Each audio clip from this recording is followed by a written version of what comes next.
Hello दोस्तों, कैसे हैं आप सब लोग। सब ठीक होंगे। सबकी तैयारी भी अच्छी चल रही होगी। आज हम जो हिंदी प्रवक्ता का पहला पेपर होगा, प्रथम प्रश्न पत्र, उसका पांचवा प्रैक्टिस सेट करेंगे। ठीक है, प्रैक्टिस सेट 4 हम पहले कर चुके हैं। फर्स्ट पेपर के प्रैक्टिस सेट, आज फर्स्ट पेपर का 5वां प्रैक्टिस सेट करेंगे। ठीक है, इसमें भी 150 क्वेश्चन होंगे। देख लीजिए। पहला क्वेश्चन है, रीतिकाल की रीति सिद्ध काव्यधारा के कवि हैं। जो रीतिकाल की रीति सिद्ध काव्यधारा है उसके कवि हैं। 4 ऑप्शन है, इसमें से कौन सही है वो बताना है आपको। वो है आपके, मैं जो सही आंसर होंगे वही बताऊंगी।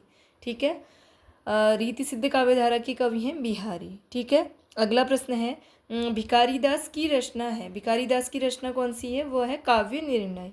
अगला प्रश्न, वह रस उदाहरण जो रीतिकाल में लिखे गए हैं जितने की संपूर्ण साहित्य में नहीं लिखे गए, रस उदाहरण क्या है? वो है श्रृंगार रस। ठीक है, अगला प्रश्न, आदिकाल में किस कवि ने अवहट्ट भाषा में रचना की? आदिकाल में से कौन से कवि थे जिन्होंने अवहट्ट भाषा में रचना की? वह है अब्दुल रहमान। अगला प्रश्न, आदिकाल को अन्य किस नाम से जाना जाता है? आदिकाल को अन्य नाम वीर गाथा काल से जाना जाता है। अगला प्रश्न, आल्हा किस ऋतु में गाया जाता है? आल्हा किस ऋतु में गाया जाता है? यह गाया जाता है वर्षा ऋतु में। अगला प्रश्न, किन रचनाकारों की भाषा को संध्या भाषा कहा गया? किन की रचना को कहा गया? यह है बौद्ध सिद्ध। अगला प्रश्न, आदिकालीन साहित्य में वीर रस की रचनाओं में किस भाषा का प्रयोग किया गया? आदिकालीन जो साहित्य है उसमें वीर रस की रचना है, उनमें किस भाषा का प्रयोग किया गया? वह है डिंगल भाषा। अगला प्रश्न, शब्दानुशासन के लेखक हैं। शब्दानुशासन के लेखक हैं हेमचंद्र। अगला प्रश्न, खालिक बारी किसकी रचना है? खालिक बारी रचना है अमीर खुसरो की। अगला प्रश्न, अपभ्रंश को पुरानी हिंदी किसने कहा? अपभ्रंश को पुरानी हिंदी कहा चंद्रधर शर्मा गुलेरी ने। अगला प्रश्न, पुष्पदंत किस शताब्दी के कवि थे? पुष्पदंत किस शताब्दी के कवि थे? यह है 10वीं शताब्दी। अगला प्रश्न, दोहा कोश किसकी रचना है? दोहा कोश रचना है सरहपा की। अगला प्रश्न, मधुप उपनाम से काव्यानुवाद करने वाले कवि निम्न में से कौन है? कौन है? यह है मैथिली शरण गुप्त। अगला प्रश्न, राम तुम मानव हो ईश्वर नहीं हो क्या? विश्व में रमे हुए नहीं सभी कहीं हो क्या? तब मैं निरीश्वर हूँ ईश्वर क्षमा करें, तुम न रमो तो मैं तुम में रमा करें, तो मन तुम में रमा करे। आधुनिक दृष्टिकोण से प्रेरित मैथिली शरण गुप्त ने राम के विषय में यह काव्योक्ति किस काव्य ग्रंथ में लिखी? यह लिखी है साकेत में। अगला प्रश्न, दिवस का अवसान समीप था, गगन था कुछ लोहित हो चला, तरुण शिखर पर थी अब राजती कमलिनी कुल बल्लभ की प्रभा। इस काव्य पंक्तियों का आशय है, इन काव्य पंक्तियों का आशय है बी और डी है इसमें। ठीक है, आसमान में लालिमा फैलने लगी थी और पेड़ों की फुनगियों पर सूरज की आखिरी किरणें विराजमान थी। अगला प्रश्न, भारत भारती के संबंध में कौन से कथन सही हैं?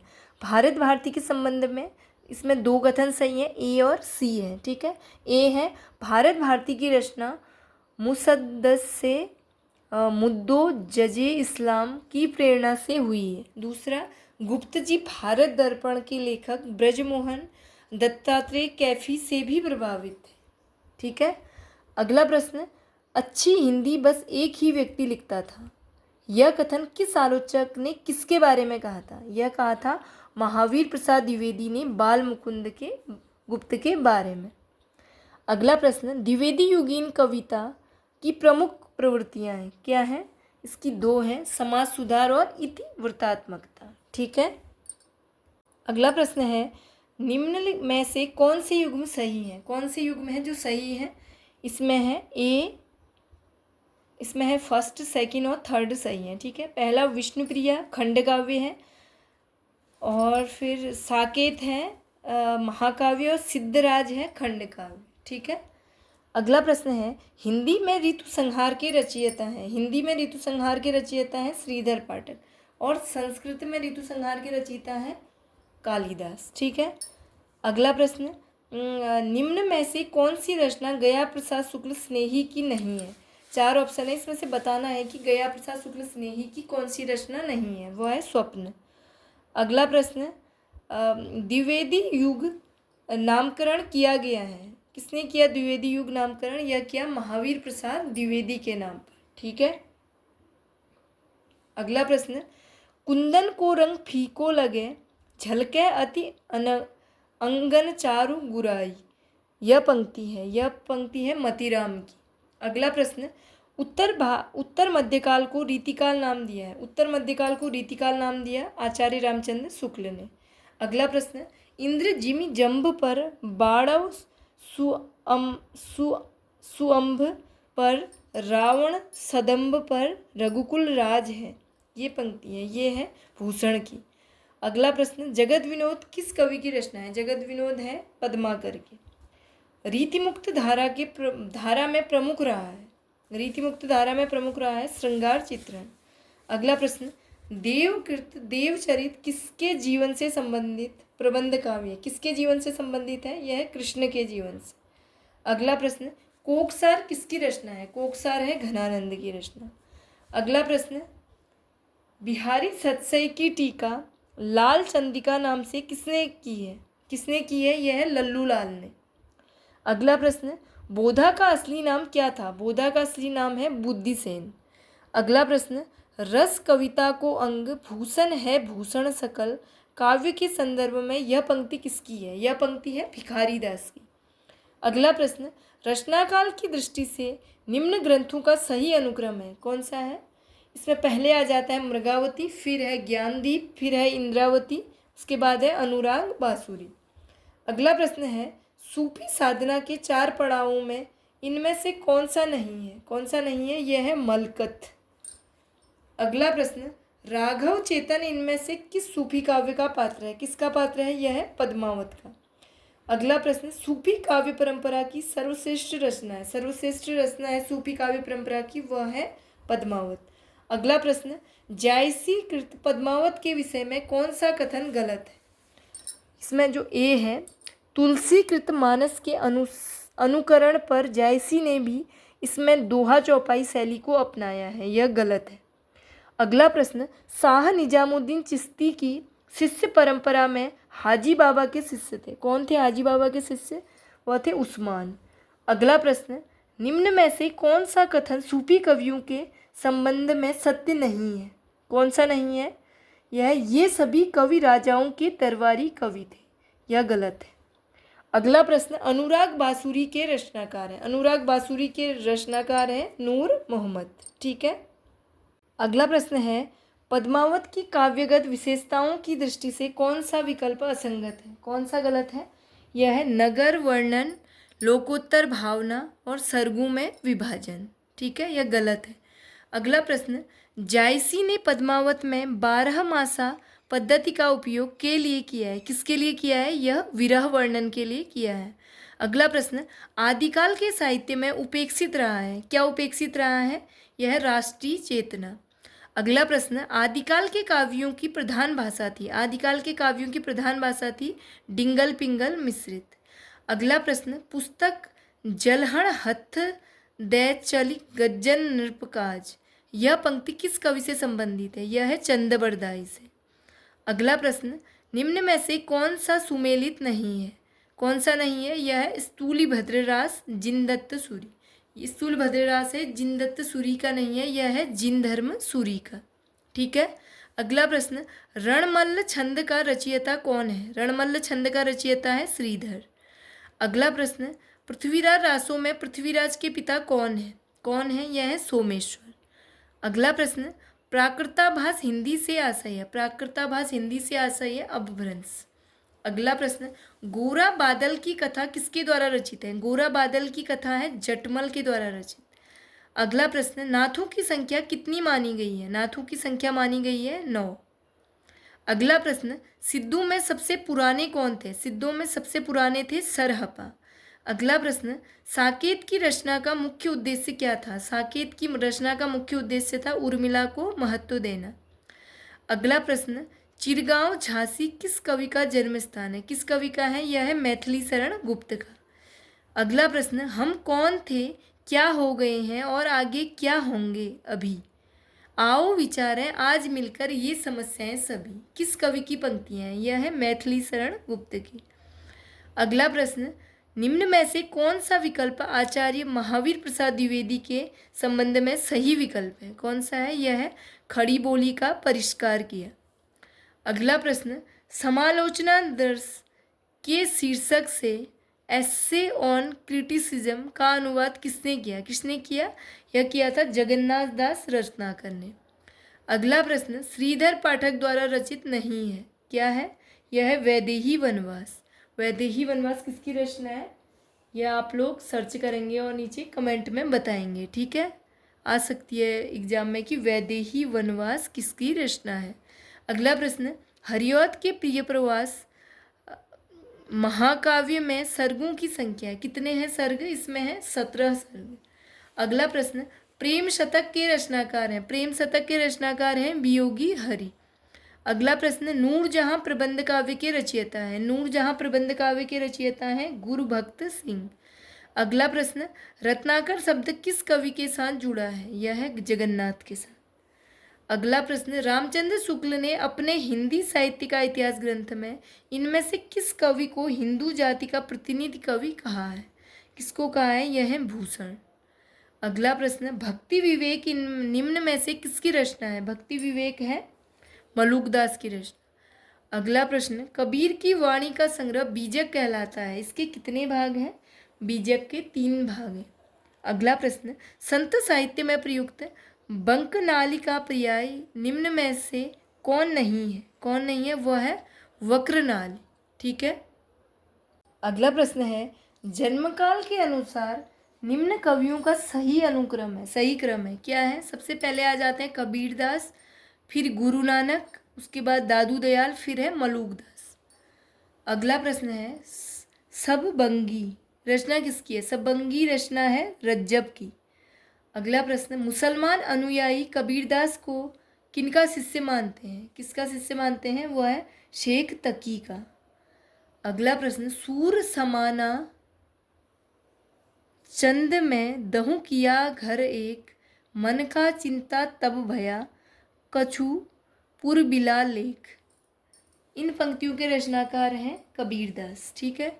अगला प्रश्न, आचार्य रामचंद्र शुक्ल के अनुसार कबीर ने अपनी साखियों में सदुक्कड़ी भाषा का प्रयोग किया है। सदुक्कड़ी से उनका अभिप्राय है, सदुक्कड़ी से अभिप्राय है राजस्थानी पंजाबी मिली खड़ी बोली, ठीक है।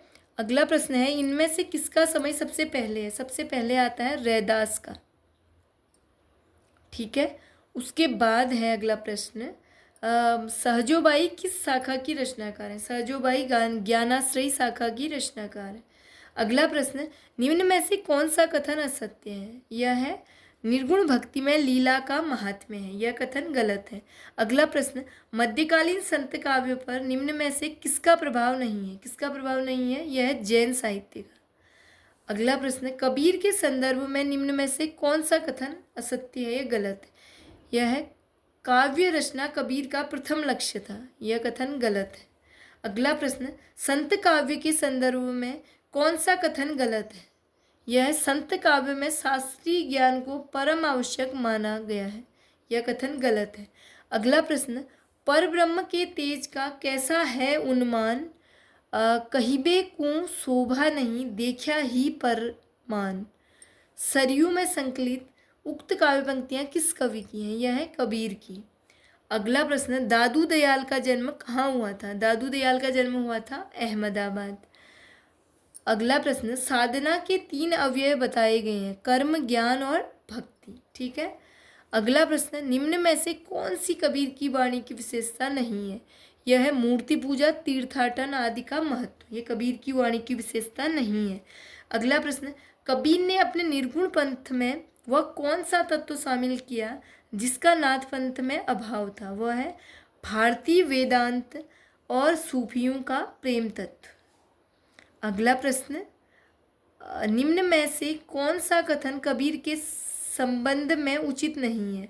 यह है उनके राम वैष्णवों के राम ही थे, यह कथन गलत है। अगला प्रश्न, यह कहानी 16वीं शताब्दी के बाद की लिखी हुई है, और रासों में प्रक्षिप्त हुई है। पद्मावती समय के विषय में यह कथन किसका है? यह कथन है हजारी प्रसाद द्विवेदी का। अगला प्रश्न, तिब्बत के 84 चौरासी सिद्धों की परंपरा कौन से सिद्ध से आरंभ हुई? वह है लुइपा। अगला प्रश्न, निम्न में से कौन आदिकाल के अंतिम चरण के सुप्रसिद्ध कवि? वह है अमीर खुसरो।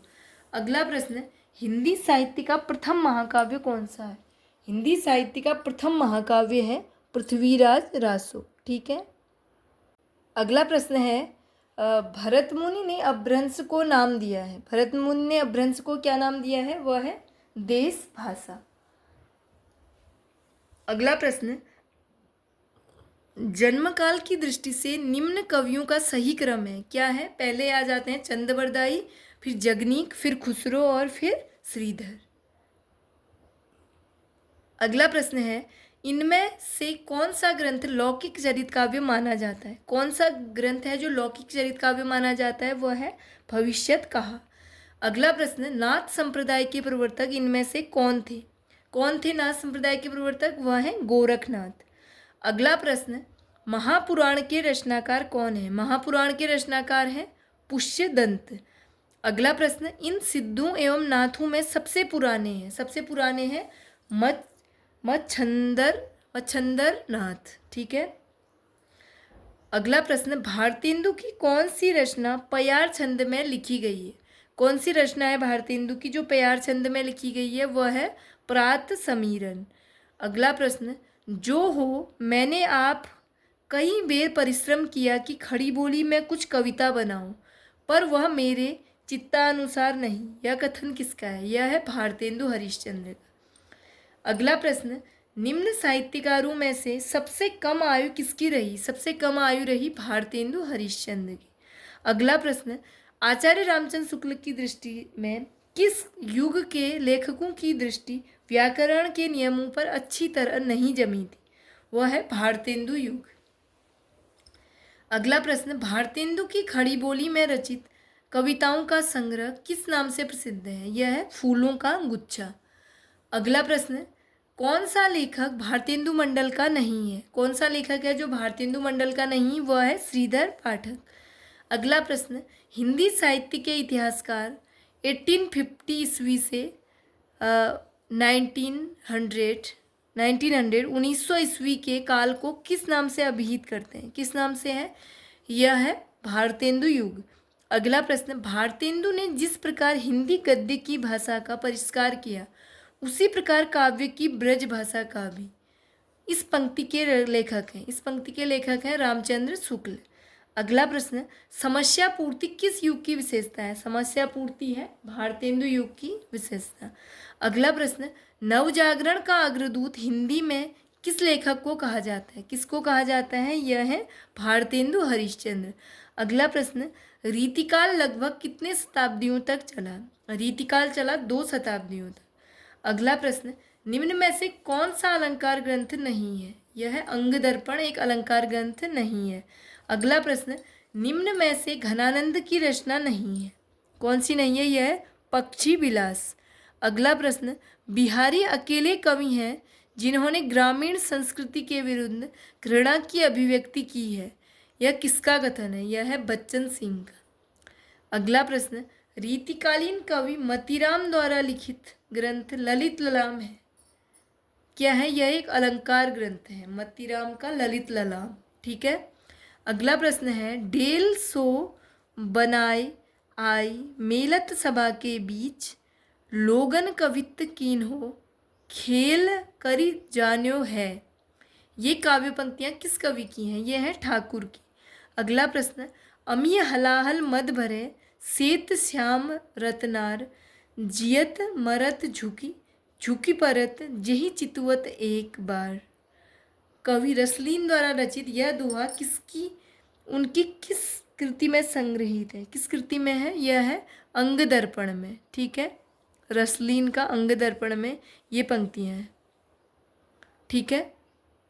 अगला प्रश्न है, यह प्रेम को पंथ कराल महा तलवार की धार पे धावन है। यह काव्य पंक्ति है। यह है बोधा की। ठीक है। अगला प्रश्न है, शोभा सर साने न बखाने, जात केहू भांति आने हैं प्यार, मानो काजर के ढोय के। यह काव्य पंक्ति किसकी है? यह है सेनापति की। अगला प्रश्न, शिवराज भूषण में कितने अलंकारों का निरूपण हुआ है? इसमें है 105 अलंकारों का निरूपण हुआ है। अगला प्रश्न है, द्वैतवाद के प्रणेता हैं? द्वैतवाद है मध्वाचार्य का।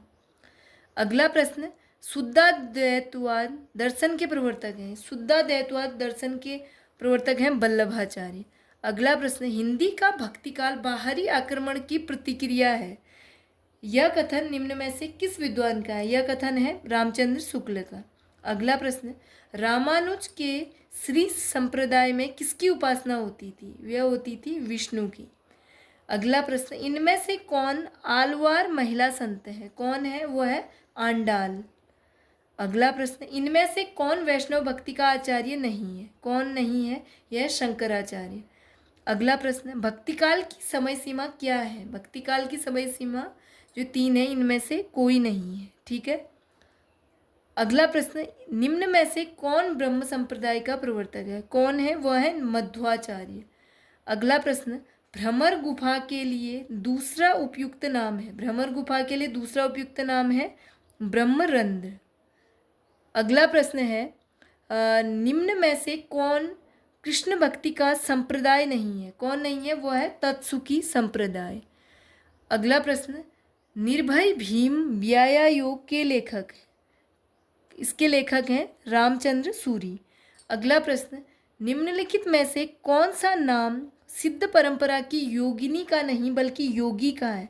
वह है पुतलिपा। अगला प्रश्न, हिंदवी शब्द का प्रथम प्रयोग किस इतिहासकार ने किया है? किसने किया है? यह किया है अबू सईद ने। अगला प्रश्न, कलचुरी राजवंश की 7 नायिकाओं के नखशिख वर्णन से संबंधित ग्रंथ है? यह है राउर बेली। अगला प्रश्न, काम भाव और शरीर का सौंदर्य उनके यहाँ उत्सव रूप में है? विद्यापति के संदर्भ में यह कथन किसका है? यह कथन है रामस्वरूप चतुर्वेदी का। अगला प्रश्न, अपभ्रंश में दोहा काव्य की परंपरा का आरंभ किस कवि ने किया? यह किया है जोइंदु ने। अगला प्रश्न, निम्न में से किस काव्य धारा में सहज भोग मार्ग से जीव को महासुख की ओर उन्मुख किया गया है? वह है सिद्ध साहित्य।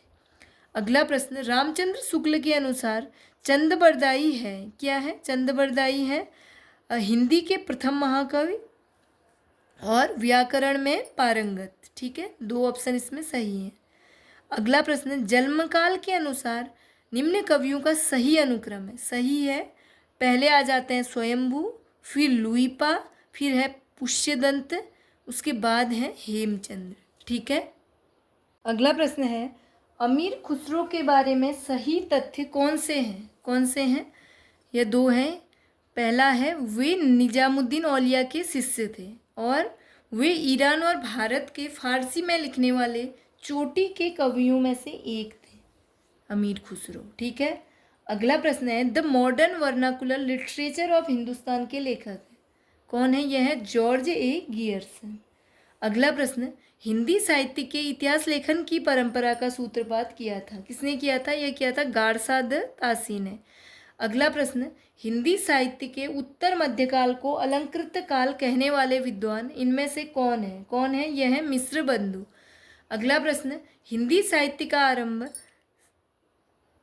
693 ईस्वी से मानने वाले इतिहासकार इनमें से कौन है? कौन है? वह है राम कुमार वर्मा।